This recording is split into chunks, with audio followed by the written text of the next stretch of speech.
बोलो जयकारा बोल मेरे श्री गुरु महाराज की जय। सभी गुरुमुख प्रेमियों से सप्रेम जय सच्चिदानंद।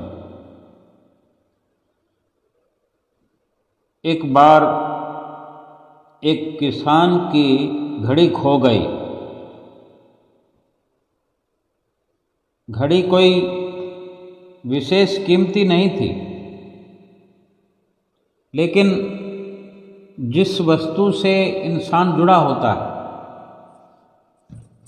चाहे वो कितने की हो ये मायने नहीं रखता, लेकिन ये ज़रूरत की जो चीज़ें होती हैं उनसे ज़रूरत पूरा करना होता है। वो कदर की चीज़ होती है। कीमत किस प्रकार लगाई जाती है, एक बड़ी बात होती है किसी की कदर करना, किसी चीज़ की संभाल करना कि वो वक्त रहते हुए काम आती। अगर जैसे कहीं सुई की ज़रूरत हो, वहाँ तलवार तो काम नहीं आती। तलवार अपने आप में कीमती है और सुई कोई कीमत नहीं रखती तलवार के सामने। लेकिन बात तो कदर की है ना, कि जहाँ सुई की ज़रूरत है वहाँ तलवार काम नहीं आती। सुई की जगह सुई काम आएगी, तलवार की जगह तलवार काम आएगी। और वैसे भी अगर देखें तो गुण और अवगुण सब में विद्यमान होते हैं, चाहे जड़ वस्तुएं हों चाहे चेतन वस्तुएं हों, जड़ योनि हो चेतन योनि हो। लेकिन गुणों के माध्यम से ही कुछ सीखा जा सकता है और अवगुणों के माध्यम से बचा जा सकता है। जो इतनी बड़ी तलवार है तुरंत चीर फाड़ कर देती है, सुई जो कि इतनी छोटी सी होती है उस चीर फाड़ किए हुए को सी देती है, यानी फटे हुए को सीने का कार्य कर देती है। सुई अपने आप में छोटा आकार है उसका, लेकिन कितना बड़ा काम है। ज़रूरत की वक्त ज़रूरत पर जो काम आए वो कीमत से नहीं गुणों से आंका जाता है। वो घड़ी भी जो थी कोई इतनी कीमती ना हो बेशक, लेकिन वो किसान उससे जुड़ा हुआ तो था। अगर कोई वस्तु कीमत की ना हो तो फिर क्या उसे ढूंढा नहीं जाना चाहिए? तो वो भी बेताब हुआ कि घड़ी कहाँ चली गई। ढूंढने का प्रयास किया, कभी कमरे में खोजता। वो किसान था तो किसान के घर में तो जैसे खाली ज़मीन पर कोई पशु भी बंधे होते हैं, पशुओं का चारा वगैरह भी होता है। तो घड़ी कभी इधर कमरे में खोजता, कभी अपने बाड़े में खोजता, वहाँ पर अनाज वगैरह भी होता है, कभी अनाज के ढेर में खोजता। पर सारी कोशिशों के बाद घड़ी मिली नहीं।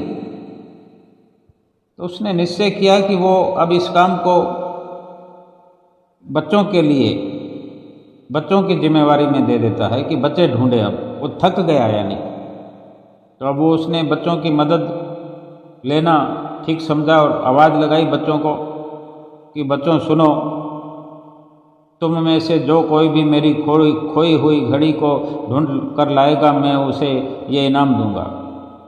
अब इनाम तो इनाम होता है, वो भी कीमत से नहीं आंकना चाहिए।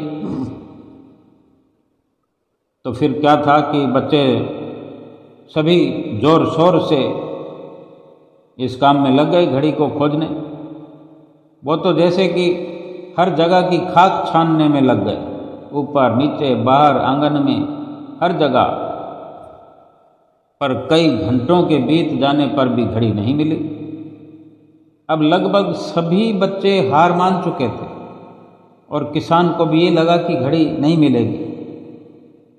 अब घड़ी अगर घर में कोई है, बेशक किसी कमरे में या किसी जगह में हो, अगर घर ही में खोई है तो घर में मिलनी भी चाहिए। ढूंढने की हद नहीं होने देना चाहिए, ढूंढते रहना चाहिए, अवश्य मिलेगी। अब सब बच्चे भी हार गए, किसान तो पहले से हारा हुआ था और बच्चों के हार जाने पर किसान और भी थोड़ा कमज़ोर पड़ने लगा कि अब इतना प्रयास करने पर घड़ी नहीं मिल रही तो घड़ी गई तो गई कहाँ। तभी बच्चों में से एक लड़का उसके पास आया और बोला, काका मुझे एक मौका दो, पर यह शर्त है कि मैं अकेले ये काम करूँगा, ये सब बच्चों को साथ मत लगाओ, इनको लेकर आप दूर बैठ जाओ, मैं अपने आप अकेला ढूंढूंगा। किसान का इसमें क्या नुकसान हो रहा था जो वो उसकी शर्त नहीं मानता। उसने कहा ठीक है, तुम जैसे ढूंढना चाहो ढूंढो, इतना समय तो खराब कर चुके हैं, तुम अपने नज़रिए से ढूंढ लो। उसको तो घड़ी से मतलब था। तो उस लड़के ने एक एक करके घर के कमरों में जा कर के, जितने कमरे थे जितने ठिकाने थे सबको बारी बारी से जा कर के देख लिया, चेक किया। और जब वो किसान के आराम के कमरे से निकला तो घड़ी उसके हाथ में थी। किसान ने ये देखा कि ये बच्चा निकल कर आ रहा है मेरे ही आराम कमरे से और घड़ी इसके हाथ में है, तो घड़ी तो उसके हाथ में देखकर किसान प्रसन्न हो गया। ऐसे हैरान होकर पूछने लगा, बेटा घड़ी कहाँ से मिली, घड़ी कहाँ पड़ी थी? जहाँ हम सब के सब असफल हो गए, तुमने कैसे घड़ी को ढूंढ लिया? लड़का बोला, काका मैंने कुछ नहीं किया, बस कमरे में गया, सभी कमरों में जाकर चुपचाप बैठ बैठ कर मैं सुनने लगा। जिस भी कमरे में गया मैंने बिल्कुल खामोश होकर सुनने का प्रयास किया। एक कमरे में सफलता नहीं मिली तो दूसरे कमरे में जाकर भी इस तरह मौन होकर बिल्कुल शांत बैठ गया, मौन धारण किए और घड़ी की आवाज़ पर ध्यान रखा मैंने। और कमरे में इतनी शांति हो गई बार बार ऐसा करने से जहाँ भी गया, क्योंकि मुझे ये विश्वास हुआ कि जहाँ भी जिस कमरे में भी घड़ी होगी वहाँ बिल्कुल सन्नाटा होने के कारण घड़ी की आवाज़ मेरे कानों में पड़ेगी, क्यों नहीं पड़ेगी। और ये विचार मेरे मन में आया और यही तरीका मैंने अपनाया। तो कमरे में शांति होने के कारण इस घड़ी की टिक टिक टिक मुझे सुनाई दी और उसी दिशा में जहाँ से आवाज़ आ रही थी मैंने ध्यान लगाया तो अलमारी के पीछे ये घड़ी गिरी पड़ी थी, जिसको खोजने में कोई परेशानी नहीं हुई। एक ये खूबसूरत तरीका जो था काम आ गया। अब यही संत महापुरुष हमें समझाना चाहते हैं कि जिस तरह कमरे की शांति, कमरे का सन्नाटा, कमरे के भीतर का जो सन्नाटा है, जो मौन है, वो घड़ी की आवाज़ को दबा नहीं पाया। वो शांति ही, वो मौन ही घड़ी को ढूंढने में मददगार साबित हुए।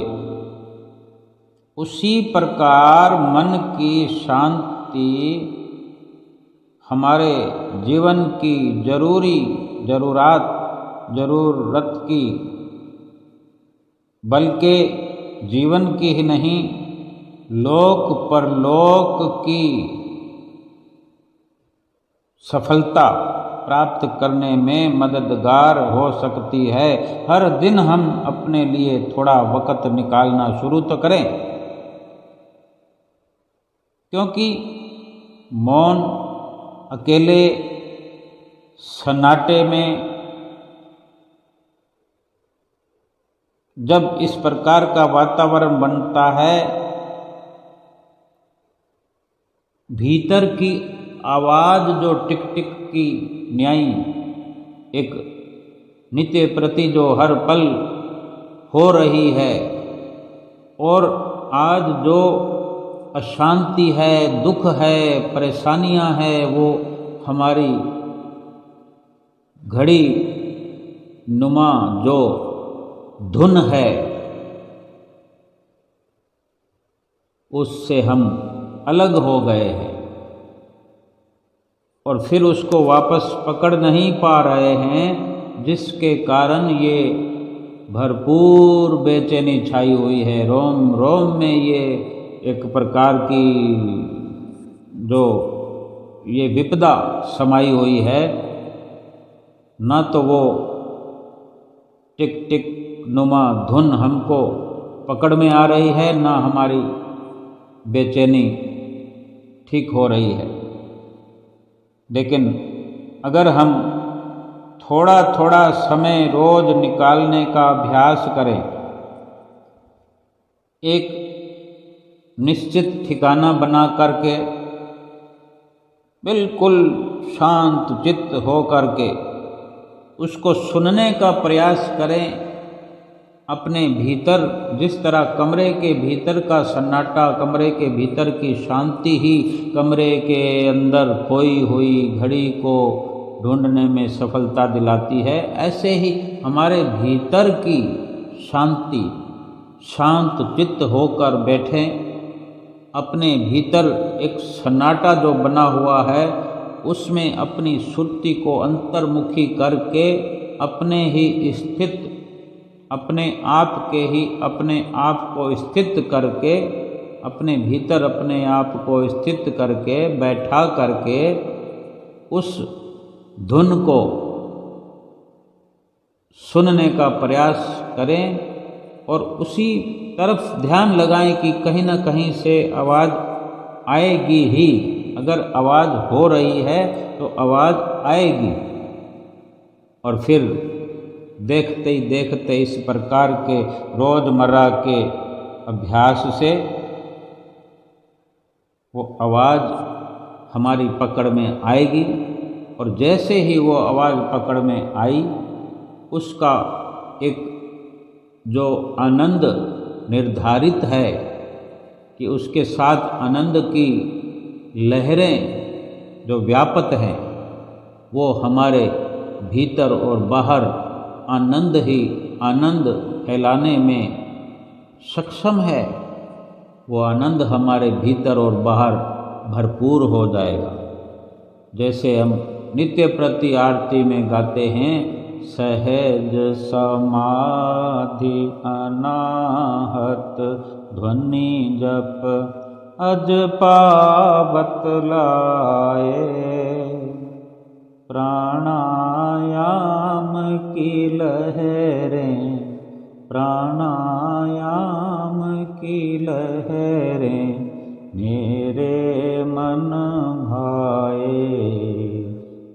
ओम जय श्री जगतारण।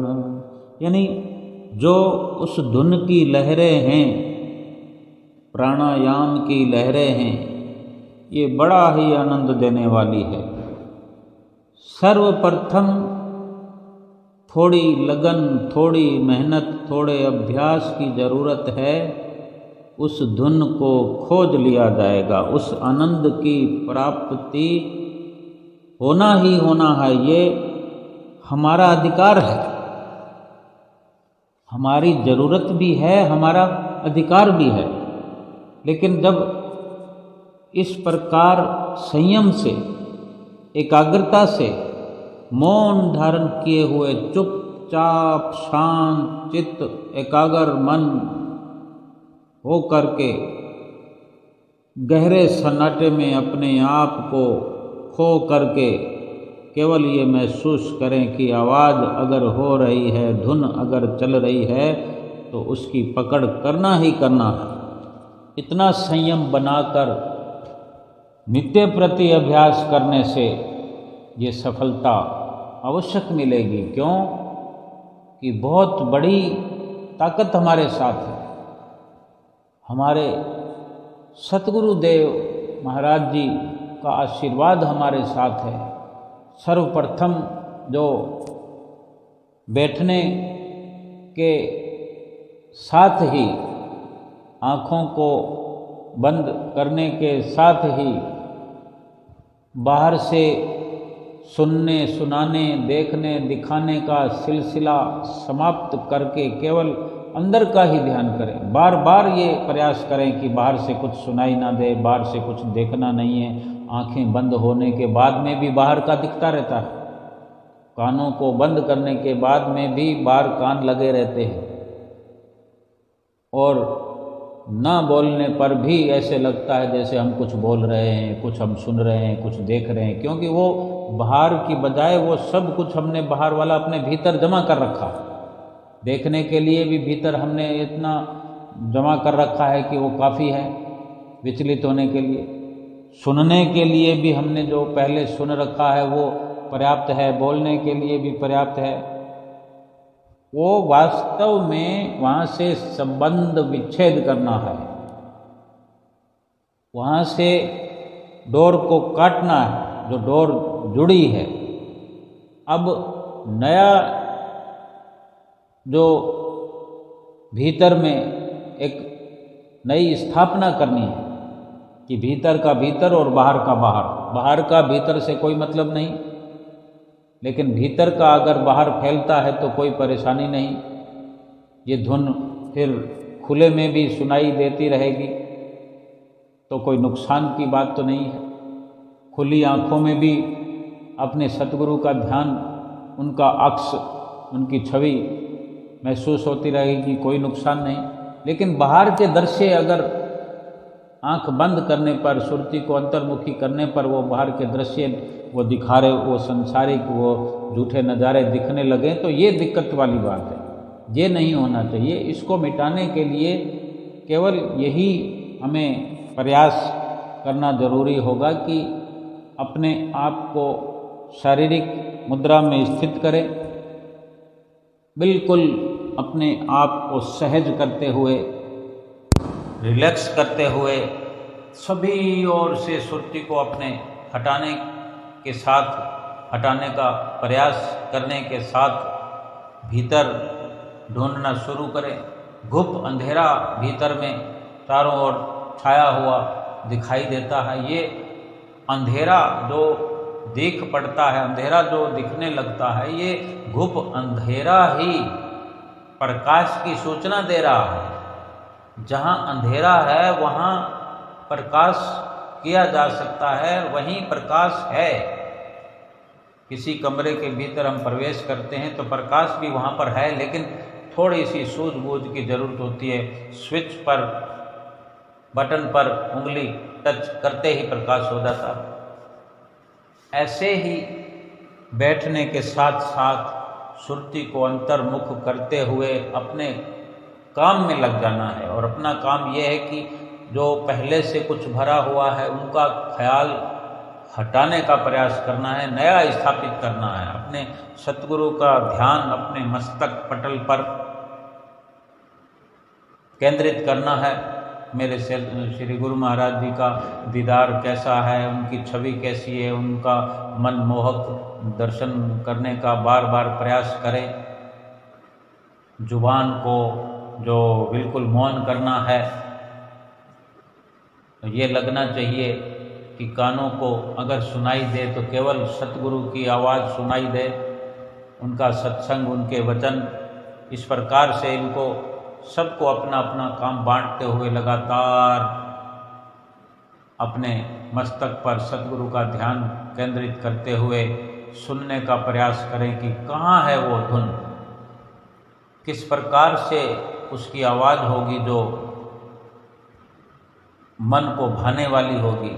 अगर श्री आरती पूजा में ये शब्द हैं, जिन्होंने श्री आरती की रचना की है, श्री गुरु महाराज जी ने ये रचना करवाई है, और इस प्रकार से शब्द अंकित किए गए हैं कि प्राणायाम की लहरें मेरे मन भाए, सहज समाधि अनाहद ध्वनि जप अजप्पा बतलाए। इस प्रकार की विधियों में जो ये धुन सुनने का ये जो तरीका है, इस प्रकार का अपने भीतर जो वातावरण स्वयं हमें बनाना पड़ेगा और ये लाभ हमें मिल सकता है और मिलता ही है।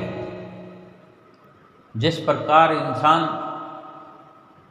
सांसारिक जीवन व्यतीत करते हुए निंदा, चुगली, बुराई और किसी घटना, दुर्घटना के बारे में जानकारी दे रहा है, जानकारी ले रहा है, किस प्रकार से निमग्न होकर सुनता है, किस प्रकार कान लगाकर सुनता है, किस प्रकार अपनी रचना में अमृत घोल करके इस प्रकार से निंदा, चुगलियाँ और इस प्रकार की घटना, दुर्घटनाओं की ये किस्से हम मुंह से पेश करते हैं, जुबान से उनका वर्णन करते हैं। इसी प्रकार निमग्न होकर भीतर की कार्रवाई को भी किया जा सकता है, क्योंकि अब हमने दिशा और दशा बदलनी है। दिशा बदलेंगे तो दशा भी बदलेगी। पहले हमारी वृत्ति बेशक वो सांसारिक रही है, संसार के इस प्रकार के जो पाप कर्मों का, निंदा चुगली का, इस प्रकार का हमें एक रस आता रहा है। अब उसको छोड़ करके, दिशा बदल करके सुरती को बाहरमुखी से समेटकर अंतर्मुखी करना बेशक मुश्किल है, लेकिन असंभव नहीं है। दिशा बदलेंगे तो फिर दशा भी बदल जाएगी। महापुरुष फरमाते हैं कि पहले ये मन काग था, करता तम घात, अब तो ये हंसा भया, मोती चुग चुग खात। कि ऐसा करने से क्या होगा कि पहले जो इस प्रकार की वृत्ति हमारी बनी रही है, 84 लाख योनियों में भी यही सब होता रहा है, और मनुष्य योनि में भी हम यही करते रहे हैं जब तक सतगुरु की शरण नहीं मिली थी। तभी महापुरुष फरमाते हैं कि पहले ये मन काग था, यानी इस प्रकार की वृत्ति में रह करके, इस प्रकार की दिनचर्या होने के कारण से आत्मा का हम घात कर रहे थे, आत्मा का हनन हो रहा था, आत्मा की हत्या कर रहे थे। काग वृत्ति थी हमारी। जैसे काग क्या ग्रहण करता है? गंदगी, कचरा, इस प्रकार अकूड़ी के ढेर पर यही उसका खान पान, यही जीवन होता है। क्योंकि इस प्रकार की विषय विकारों में लिप्तता जो है, जिससे आत्मा का घात होता है, आत्मा को हानि पहुंचती है। और जो हंस का जीवन है उसका दाना दुनका मोतियों का होता है, उसका रहन सहन बढ़िया होता है। यानी गुरमुखों का जीवन जो है हंस के समान बताया है, और आम इंसान का जो जीवन है वो कौवे के न्याय बताया है। इंसान वही है जब काग वृत्ति में होता है तो उसका व्यवहार ऐसा होता है जिसके कारण आत्मा को हानि पहुंचती है, आत्मा के लिए हानि पहुंचाने का कार्य इस जीव से हो रहा होता है। अब जो कि दिशा को बदल लिया है, अपनी काग वृत्ति को बदलते हुए हंस वृत्ति को अपनाया है, हंस की चाल में, हंस के जीवन को अपनाया है, जो जमीन और आसमान का फर्क होने लगा है। और फिर आत्मा का जो घात हो रहा था, फिर अब आत्मा जो है प्रभु परमेश्वर से जो मिलने की अधिकारी है, और उसी को मिलने का कार्य शुरू हो गया है।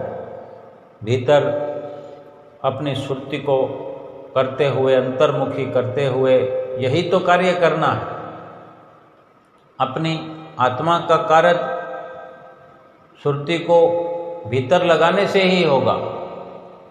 केवल खुली आंखों से देखने दिखाने से, पढ़ने पढ़ाने से आत्मा का कायाकल्प नहीं होने वाला। कि हम सोचें कि चलो दर्शन कर लिए, गुरु महाराज जी के दर्शन कर लिए, सत्संग सुन लिया और आरती का गायन कर लिया, गुरु महिमा का गायन कर लिया, जिह्वा पवित्र हो गई, कान पवित्र हो गए, आंखें पवित्र हो गई। आत्मा को पवित्र कौन करेगा? हम पाप करते करते हरिद्वार में जाकर नहा के आ जाएं, तीर्थ यात्रा करके आ जाएं, केदारनाथ का, काशी, प्रयागराज, सब जगह होकर आ जाएं, शरीर धुलता रहेगा? तो शरीर तो यहीं पर घर में बैठे ही धुलता है। कितने संसाधन शरीर को चमकाने के इस दुनिया में इंसान ने बना लिए हैं, शरीर की सुंदरता के लिए, शरीर के सुख के लिए, शरीर के आराम के लिए। लेकिन इन सब से आत्मा को सुख या आत्मा को चमकाने का, आत्मा को आराम दिलाने का कार्य तो कुछ भी नहीं हुआ। अगर शरीर मखमली गद्दों पर लेटा हुआ है तो आत्मा को इससे क्या लाभ होना है? जब तक हम शरीर बनकर सोचेंगे तब तक आत्मा का लाभ नहीं होगा। हम आत्मा बन के सोचें कि हम शरीर नहीं आत्मा है, क्योंकि रहना तो शरीर है, आया तो शरीर है, अभी भी शरीर है, और रहना तो आत्मा है, शरीर ने नहीं रहना। पहले भी आत्मा थी, अभी भी आत्मा है और आत्मा ही रहने वाली है। शरीर न था, न है, न रहेगा। अभी जो दिखाई देता है शरीर, तो इसको भी नज़रअंदाज करना पड़ेगा कि ये थोड़े समय के लिए मिला है। तो इस पे मान करना या इसकी हकीकत को समझे बिना इससे लिप्तता करना कि मैं शरीर हूँ, यानी ये नहीं के समान है। क्योंकि यहाँ मिला है तो थोड़े समय के लिए मिला है, और थोड़े समय के लिए यानी समय होने के बाद में ये नष्ट हो जाएगा, ले लिया जाएगा, समाप्त हो जाएगा। आत्मा तो फिर भी रहेगी। आत्मा थी, आत्मा है, आत्मा रहेगी। तो जो है उसी को आज भी समझना चाहिए। शरीर और आत्मा दोनों हैं, तो ये समझना, शरीर को नज़रअंदाज कर अपनी असली जो आत्मा है, अपना जो असली वजूद है, इसको भूलना नहीं किसी भी पल।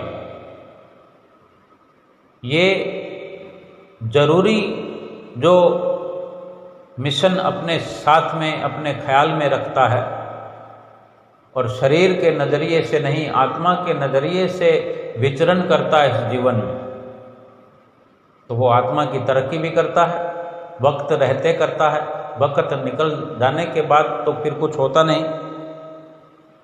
और शरीर के नज़रिए से सोचता है, शरीर को हकीकत समझता है, शरीर समझकर ही जीवन यापन करता है, तो फिर कितना धोखा एक दिन हो जाता है।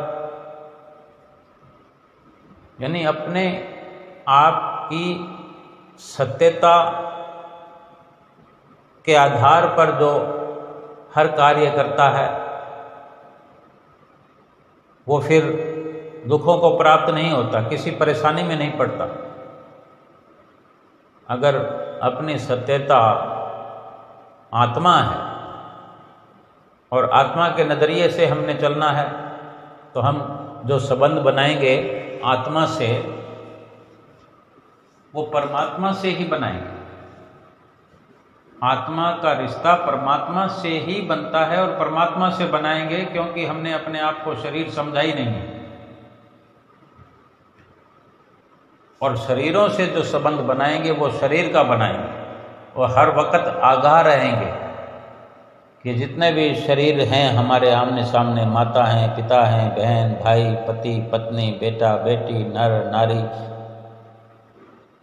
जितने मिलने वाले हैं, मित्र हैं, कुटुंबी हैं, जितनी दूर दूर तक जान पहचान है, ये शारीरिक रिश्ते हैं। शरीर से शरीरों का संबंध जोड़ दो, ना वो शरीर रहेंगे ना ये शरीर रहेगा। लेकिन जीव आत्मा का संबंध परमात्मा से हो सकता है, या फिर आत्मा का संबंध आत्माओं से हो सकता है। जिन भी शरीरों से हमारा संबंध है, अगर उन शरीरों के भीतर जो आत्मा विद्यमान है, उस आत्मा को समझते हुए अपनी आत्मा और उस आत्मा का अगर संबंध बनाते हैं, स्वयं को भी आत्मा और सामने वाले को भी अब तक जो इस नाम से, उस नाम से, इस रिश्ते से जानते थे, अब उसको केवल आत्मा के नज़रिए से देखते हैं, तो ये भी परमात्मा से संबंध होना ही कहलाता है। हर किसी के भीतर में जो हम आत्मा देखेंगे, आत्मा का ही ख्याल करेंगे, तो भी परमात्मा से ही हमारी आत्मा का संबंध जुड़ता हुआ नजर आएगा। और फिर वहाँ कोई वैर नहीं, कोई विरोध नहीं, कोई अच्छा नहीं, कोई बुरा नहीं, कोई ऊंचा नहीं, कोई छोटा नहीं, कोई अमीर नहीं, कोई गरीब नहीं, ना पाप ना पुण्य, ना शुभ ना अशुभ, फिर कुछ भी नहीं होगा। जब ये शरीर के नज़रिए से सोचते हैं, शरीर के नज़रिए से करते हैं, तो ये सब कुछ पैदा हो जाता है। और जब आत्मा के नज़रिए से जीवन व्यतीत किया जाता है, अपने आप को आत्मा जान करके शरीर की हकीकत से हर वक्त आगाह रहते हैं कि शरीर क्या है और आत्मा क्या है, तो विचलित होने से बचे रहते हैं। और जहाँ विचलितता समाप्त हो जाती है, जहाँ स्थिरता पैदा हो जाती है, मन स्थिर हो जाता है, मन एक हकीकत से जुड़ जाता है, फिर मन की भटकना समाप्त, इस जीव की भटकना समाप्त, और ये अपने असली मिशन की ओर लग करके अपने असली कार्य को करते हुए अपने मिशन में सफल हो जाता है, अपने लक्ष्य को हासिल करता है, अपनी मंजिल मकसूद पर पहुंचता है। और फिर न तो कोई पाप होता है न पुण्य होता है। और जब पाप और पुण्य से ऊपर उठता हुआ जीव ऊंचाई की ओर परमात्मा के इर्द गिर्द पहुंचता हुआ अपने असली, अपने निज धाम में आत्मा को, आत्मा के निज घर में पहुंचकर ही संपूर्ण शाश्वत सुख की, आनंद की प्राप्ति होती है, जो अब तक आत्मा उस सुख से, उस शाश्वत आनंद से, शाश्वत सुख और शांति आनंद की भंडार होते हुए भी ये आत्मा, ये जीव सुख और शाश्वत शांति का भंडार होते हुए भी दुखों में बेजार है, ये कागवृत्ति के कारण। जैसे कोई हो तो सेठ साहूकार का बच्चा और कहीं झोपड़पट्टी में गुजर बसर करना पड़ जाए, कैसे वो जीवन व्यतीत होते हैं, जिसके एक इशारे पर नौकर चाकरों की लाइन लग जाती हो, एक शब्द उच्चारण करने से, मांग करने से सुविधाओं के ढेर लग जाते हैं, और वही बच्चा किसी भूलवश, किसी गलती के कारण कहीं फुटपाथ पर या कहीं झोपड़ी में आश्रय लिए हुए हो, तो कैसे दिन व्यतीत होते हैं। और जब किसी प्रयास से, किसी तरह मेहनत से, पुरुषार्थ से उस झोपड़ी से निकलकर वो अपने ही घर, वास्तविक घर में पहुंच जाए। वो था तो सेठ साहूकार का ही बच्चा, लेकिन जो उसने भोगा, गलती से भोगा, गलती हुई बिछड़ने की।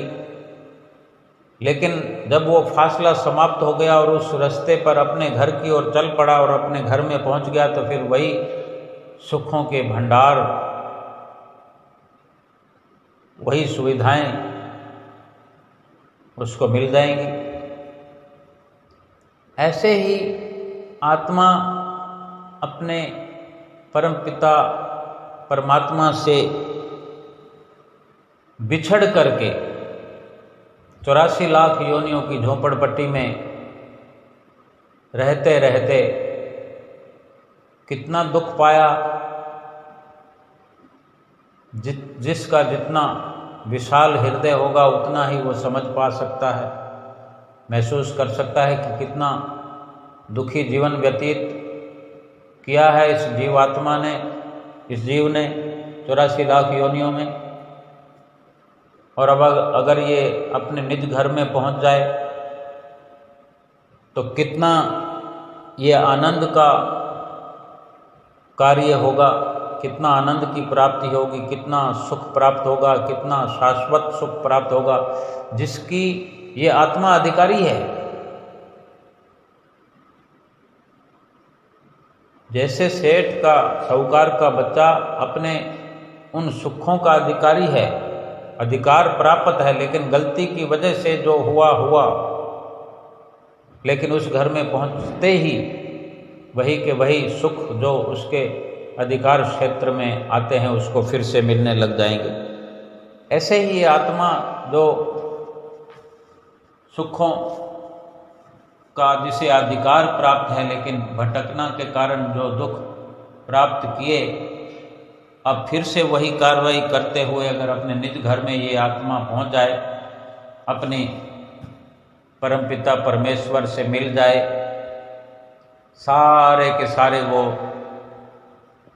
शाश्वत सुख आनंद भली भांति प्राप्त हो जाएंगे और फिर दुखों का फिर नामो निशान कभी नहीं आएगा। क्योंकि जब अपने अधिकार क्षेत्र में पहुंच करके अपने सभी अधिकारों को इस्तेमाल में लाते हुए वो लाभ उठाया जाएगा, तो फिर जो दुख पहले प्राप्त हुए उन दुखों से फिर दूर दूर तक कोई नाता ही नहीं रहेगा।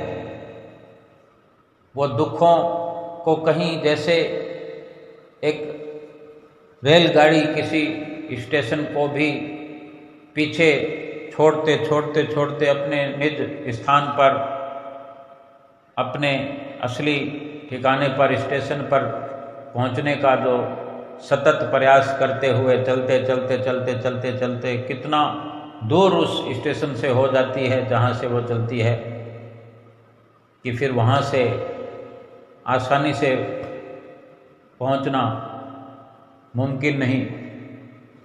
इसी प्रकार ये जीवात्मा भी जब अपने निज घर में पहुँच जाती है, पहुँच जाएगी, फिर उन 84 लाख योनियों का, दुखों का दूर दूर तक भी कोई संबंध बाकी नहीं रह जाएगा और फिर उस सुखों से कभी विलग होना संभव नहीं है।